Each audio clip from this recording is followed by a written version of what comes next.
Praise the lord. October 4వ తేదీ 2024. ఈరోజు దేవుని వాక్యము. అప్పుడు యెహోవా వారికి భయపడకుము, నీ చేతికి వారిని అప్పగించి ఉన్నాను, వానిలో ఎవడనో నీ ఎదుట నిలువడని యెహోషువతో సెలవిచ్చెను.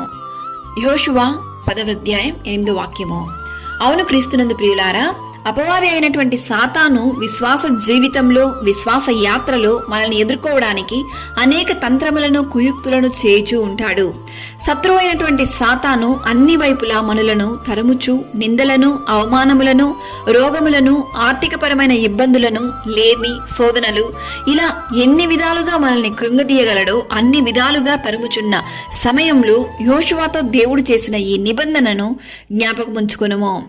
ఈ దినముల యందు ఎవరు నీ ఎదుట నిలువలేరని యెహోషువతో చెప్పిన దేవుడే ఈ దినాన ఈ వాక్యం ద్వారా నీతో మాట్లాడుతున్నాడు.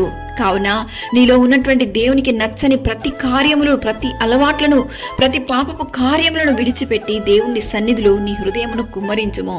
వాగ్దానం చేయడం మాత్రమే కాదు, దేవుడు తగిన సమయంలో నీ జీవితంలో ప్రతి అవసరతలను తీర్చి నీకు అన్ని విధములైనటువంటి దీవెనలను అనుగ్రహించగలడు. కావున దేవుని వాక్యాన్ని విశ్వసించి దేవుని వాగ్దానమునకు లోబడి దేవునికి ప్రీతికరమైన జీవితాన్ని జీవించము. సకల ఘనత, మహిమ, ప్రభావములు యేసయ్యకు మాత్రమే కలుగును గాక. ఆమేన్. God bless you.